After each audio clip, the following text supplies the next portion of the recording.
بسم اللہ الرحمن الرحیم۔ السلام علیکم ورحمۃ اللہ وبرکاتہ۔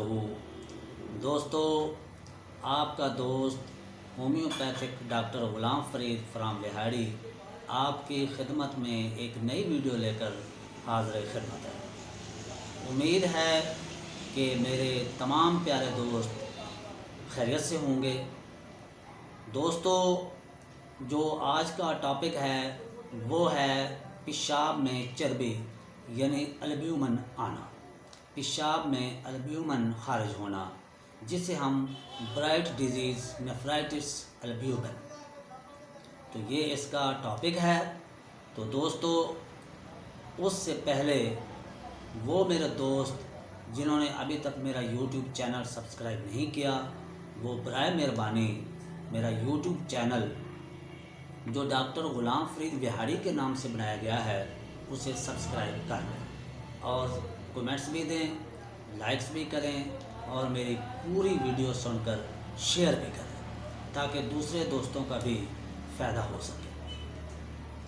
دوستو، آئیے اب ہم آتے ہیں اصل ٹاپک کی طرف۔ پیشاب میں چربی آنا یعنی البیومن خارج ہونا، برائٹ ڈیزیز نیفرائٹس البیومن۔ دوستو، پیشاب کے اندر البیومن کا آنا ایک بہت ہی اہم عارضہ ہے، لیکن یہ بذات خود کوئی مرض نہیں ہے، بلکہ دل یا گردہ کی کسی مرض کی وجہ سے البیومن جو ہے وہ خارج ہونے لگتا ہے۔ دوستو، مثال کے طور پر اگر گردہ میں سوزش ہو جائے، گردہ میں ورم ہو جائے یا مثانہ میں سوزش ہو جائے تو اس کی وجہ بھی بن سکتی ہے۔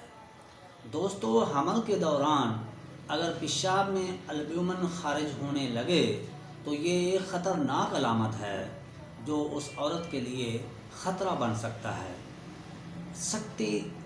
سکتہ قلبی میں بھی البیومن خارج ہونا یہ بھی ایک خطرناک علامت ہے، خصوصاً دل کا اگر دایاں حصہ یعنی کام نہ کرے تو اس کی وجہ سے بھی پیشاب میں البیومن خارج ہونے لگتی ہے۔ بخار کی وجہ بھی بن سکتی ہے، اگر خون کی کمی ہو جائے یا کوئی ایلوپیتھک ادویات کھانے سے بھی ایسا ہو سکتا ہے، اور کوئی زہر وغیرہ اگر کوئی کھا لے تو اس کی وجہ سے بھی پیشاب میں البیومن خارج ہونے لگتا ہے۔ دوستو، شدید جسمانی محنت یا سرد غسل کے بعد بھی پیشاب میں البیومن یعنی چربی آنا شروع ہو جاتی ہے۔ تو دوستو، اب آئیے ہم آتے ہیں اس کے ٹریٹمنٹ جو بذریعہ ہومیوپیتھک علاج کیا جاتا ہے۔ اس میں چند ادویات تو بہت سی ہیں، لیکن چند ادویات جو 100% کامیاب ہیں وہ آپ کو بتا دیتا ہوں۔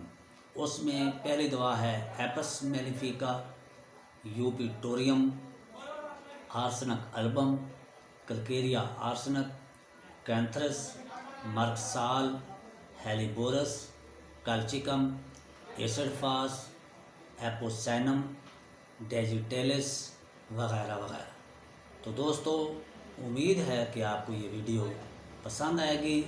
اپنے دوست ڈاکٹر غلام فرید کو اجازت دیجیے۔ خدا حافظ۔